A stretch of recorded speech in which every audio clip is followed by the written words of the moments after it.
शिक्षा बहुत आवश्यक है, इस पर विशेष रूप से ध्यान देने की ज़रूरत है। और हमारे जो शिक्षा मंत्री ने कहा है, ये अच्छी पहल है, अच्छी सोच है। और जब इंसान कुछ अच्छी चीज़ सोचता है तो जाहिर सी बात है कि अगर उसको मिल जाए वातावरण तो वो अच्छे काम करेंगे। खबरों के माध्यम से हमसे जुड़े रहने के लिए YouTube पर हमारे चैनल को सब्सक्राइब करें और बेल आइकन को दबाकर घंटी बजाएं। नमस्कार, मैं हूं पवन कुमार चौधरी, आप देख रहे हैं स्टार ब्लू न्यूज। हम बात करते हैं बिहार में शिक्षा व्यवस्था को लेकर। गिरती शिक्षा व्यवस्था के सुधार की दिशा में बिहार के नए शिक्षा मंत्री की ओर से जो वायदे किए जा रहे हैं और जो वर्तमान स्थितियां हैं, ये किसी से छुपी नहीं है कि गरीब तबके के लोग हैं, उनके ही बच्चे आज सरकारी विद्यालयों में शिक्षा ग्रहण करने को मजबूर हैं। इन सभी विषयों पर चर्चा करने के लिए हमारे साथ मौजूद है सामाजिक कार्यकर्ता मंसूर अहमद साहब, जो कि विभिन्न एनजीओ के माध्यम से कार्य करते हुए यूनिसेफ के साथ अपना योगदान देते हुए बच्चों के शिक्षा और स्वास्थ्य संबंधी किस तरह से सुधार की जानी चाहिए, इन सभी विषयों पर लगातार अपना योगदान दे रहे हैं। सर, आज जो बिहार में स्थितियां बनी हुई है, बच्चों में शिक्षा को लेकर जो अलग जगाने का आपने जो बीड़ा उठाया है, उनके स्वास्थ्य को लेकर जो बीड़ा उठाया है, शिक्षा मंत्री ने भी इस तरह का आश्वासन दिया है कि बिहार की शिक्षा व्यवस्था में सुधार करने की दिशा में उनके द्वारा एक पहल की जाएगी। इसको किस तरह से देखते हैं? देखिए, मैं डॉक्टर मंसूर अहमद हूँ और मूलतः मैं बांका ज़िला का मूल निवासी हूँ और अभी वर्तमान में बच्चों के संदर्भ में मैं बांका ज़िला के ही अंतर्गत काम कर रहा हूँ। और जो है समाज कल्याण विभाग बिहार सरकार की ओर से प्रत्येक पंचायतों में बाल संरक्षण समिति का गठन बहुत आवश्यक है, जिसे नहीं किया गया था, उसके संदर्भ में मैं लगातार लगा हुआ हूँ। और बाल संरक्षण समिति बच्चों के स्वास्थ्य एवं शिक्षा से संबंधित मुद्दों पर ही पंचायत स्तर पर उसकी सुरक्षा प्रदान करने की जिम्मेदारी उसकी होती है। उसी संदर्भ में मैं काम करता हूं। बहरहाल, जब मैं काम करने की दिशा में पंचायतों में जाता हूं तो स्कूल में भी विज़िट करता हूं, स्कूल के शिक्षक, वहाँ के बच्चों के साथ संवाद करता हूँ, स्कूल की जो भवन है उसकी व्यवस्था देखता हूँ, मिड डे मील के संदर्भ में व्यवस्था देखता हूँ, फिर शिक्षकों से संपर्क कर और हेडमास्टर से संपर्क ये पूछता हूँ कि आपके यहाँ जितने नामांकित बच्चे हैं उसमें कितने रेगुलर आते हैं, कितने ड्रॉप आउट हैं। तो देखने के बाद कुछ भयावह सी स्थिति वहाँ मालूम होती है। बहुत जगहों में तो बिल्डिंग सही नहीं है, सुरक्षित नहीं है, किसी भी समय गिर सकती है और उसको देखभाल करने वाला कोई नहीं है। बहुत जगह ऐसा भी देखा है कि स्कूल में बच्चों की संख्या है काफ़ी और उसके अनुपात में उसके क्लासरूम्स नहीं हैं, बैठने की व्यवस्था नहीं है, बच्चे जो मिड डे मील खा रहे हैं उसको हाथ धोने के लिए व्यवस्था नहीं है। और संजोग बस एक आध जगह के स्कूल में मैं शौचालय के यूज़ के लिए चला गया तो मालूम हुआ कि शौचालय जाने के बाद तो आदमी वहाँ से बीमार होकर ही निकलेगा। ये वास्तविकता है। बच्चों के खेल का मैदान नहीं है, खेलने की व्यवस्था नहीं है।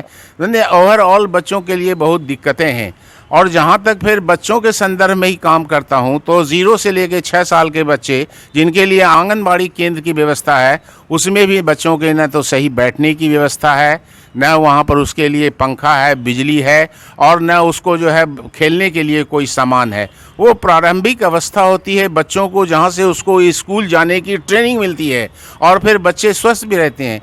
बच्चे वहाँ गाँव में देखते हैं पैदा होते हैं तो उसके लिए न तो कोई बर्थ का रजिस्ट्रेशन होता है, न उसको बर्थ सर्टिफिकेट इशू होता है। आगे चलकर उसको स्कूलों में नामांकन में दिक्कत हुई होती है। और बच्चे को जो नया बच्चा जो जन्म लिया है उसको जो है इम्यूनाइजेशन की व्यवस्था तो है, एएनएम देती हैं, लेकिन उसको कार्ड नहीं देती हैं ताकि अभिभावक को पता चले कि अगला हमको टीकाकरण कब कराना है, तीनों टीकाकरण हुआ कि नहीं हुआ, इसकी भी जानकारी बहुतों को नहीं है और बहुत बच्चे लेते हैं, बहुत बच्चे नहीं भी लेते हैं। वैसे एएनएम वगैरह अपनी भागीदारी निभाती हैं, इसमें कोई बात नहीं है, लेकिन जो होना चाहिए वास्तविक रूप में जो स्वास्थ्य मिलना चाहिए वो नहीं मिलता है। स्कूल में बच्चे ड्रॉप आउट हैं। शिक्षकों से पूछता हूँ कि आपके यहाँ कितने नामांकित बच्चे हैं तो जो बताते हैं संख्या उसमें 150 जो है ड्रॉप आउट हैं। वो बच्चे कहाँ हैं? फिर उसकी खोज करते हैं, क्या वो चाइल्ड लेबर में चले गए, क्या चाइल्ड मैरिज हो गया या पलायन हो गया या किसी सेक्सुअल अब्यूज़ के शिकार हो गए या उसके माता पिता की सामाजिक स्थिति ऐसी है, आर्थिक स्थिति ऐसी है जिस कारण से बच्चों को नहीं भेजते हैं। तो फिर कैसे समाज में सुधार होगा, कैसे 100% बच्चे स्कूल आएंगे। और जब तक शिक्षा नहीं होगी तब तक समाज में विकास और आगे बढ़ने की प्रक्रिया नहीं शुरू होगी। क्योंकि विद्वानों ने कहा है कि जब शिक्षा किसी को होगी तो उसकी आय भी बढ़ेगी, और उस आय से जो है गांव की आय बढ़ेगी, राज्य की आय बढ़ेगी और देश की आय बढ़ेगी। शिक्षा बहुत आवश्यक है, इस पर विशेष रूप से ध्यान देने की ज़रूरत है। और हमारे जो शिक्षा मंत्री ने कहा है ये अच्छी पहल है, अच्छी सोच है। और जब इंसान कुछ अच्छी चीज़ सोचता है तो जाहिर सी बात है कि अगर उसको मिल जाए वातावरण तो वो अच्छे काम करेंगे। इस सिलसिले में कभी कभी मैं देखता हूँ रोज़ टीवी पर कि दिल्ली के जो सरकार है उसके यहाँ शिक्षा व्यवस्था में आमूलचूल परिवर्तन हुआ है। क्या वो आमूलचूल परिवर्तन हमारे यहाँ नहीं हो सकता है?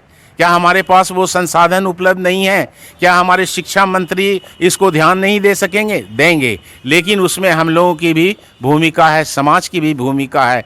दोनों हाथ से रोटी पकती है। समाज को भी उसके आगे आना होगा और सरकार को भी आना होगा, तब सामंजस्य स्थापित करके हम शिक्षा में परिवर्तन कर सकते हैं। और अभी वर्तमान में जो संवाद कलम सत्याग्रह, इसके माध्यम से भी शिक्षा में जागरूकता लाने के लिए समाज में एक बहुत अच्छा प्रयास है। और मैं भगवान से प्रार्थना करता हूँ ये प्रयास जो है निरंतर चालू रहे और समाज में इससे जो है उसका लाभ मिले। बिहार में भी शिक्षा मंत्री ने दिल्ली के तर्ज पर, दिल्ली के मॉडल को बिहार के सरकारी विद्यालयों का कायाकल्प करने की बात किया है। और आपने एक महत्वपूर्ण बातें बताई है कि बेसिक जो यहाँ शिक्षा की सुधार की परिकल्पना की जा रही है उसमें आंगनबाड़ी का महत्वपूर्ण रोल होता है। तो क्या आंगनबाड़ी और विद्यालय सभी अत्याधुनिक सुविधाओं से लैस करने के बाद ही अच्छी शिक्षा की परिकल्पना हो सकती है? देखिए, जब कोई सुधार होता है तो उसको हम लोग मॉडल की शक्ल में देखते हैं। अगर दिल्ली में शिक्षा और स्कूल में और उसके स्वास्थ्य संबंधी मुद्दों पर आमूलचूल परिवर्तन हुआ है तो वो एक मॉडल है, उसे हमें जाकर देखना भी चाहिए। देखने से भी आज जो है वो बहुत सारे अनुभव होते हैं। इंसान सीखता है बहुत चीज़ों से, by seeing, by learning, by माने फीलिंग्स। तो हमको देख कर भी कुछ सीख होगी। अब जहाँ तक स्वास्थ्य का सवाल है, हमारे एक और भी समस्याएं हैं गांव देहात में। जो बच्चियां हैं जो मैच्योर हो गई हैं और जिनको के जो मेंस शुरू हो गया है, वो अपने पास जो है बने जो क्या इस्तेमाल करती हैं, वहाँ नैपकिन व्यवस्था नहीं है। क्या नैपकिन अवेलेबल नहीं हो सकता है? वो गंदे कपड़े ये वो, उससे स्वास्थ्य पर असर पड़ता है। और उसके बाद जो कुपोषण है, आयरन की गोली फला जो वो है टेस्ट होकर के मिलते रहना चाहिए। जब तक स्वस्थ शरीर नहीं होगा तो मन और शिक्षा स्वस्थ नहीं हो सकती है। इसलिए दोनों का बहुत अन्योन्याश्रय संबंध है। इसलिए दोनों चीज़ों पर, दोनों हितों पर ध्यान देने की आवश्यकता है। और हम लोग किसी मॉडल को देख करके, सीख करके, कोई बुरी बात नहीं है, उसको हम लोग अपने यहाँ लागू कर सकते हैं। इससे हमको लगता है कि सुधार संभव होगा। बहुत बहुत धन्यवाद सर। ये थे डॉक्टर मंसूर अहमद जी, जिन्होंने बिहार में शिक्षा के सुधार की दिशा में महत्वपूर्ण बातें बताई। जो शिक्षा मंत्री का जो प्रयास है, उन्होंने जो दिल्ली मॉडल पर बिहार के विद्यालयों का कायाकल्प करने की बात की है, दोनों ही स्तर पर आम लोगों तक जन जागरूकता लाकर ही शिक्षा की स्थिति में सुधार लाने का जो संकल्प है उसे पूरा किया जा सकता है। आप बने रहें हमारे साथ, देखते रहें स्टार ब्लू न्यूज।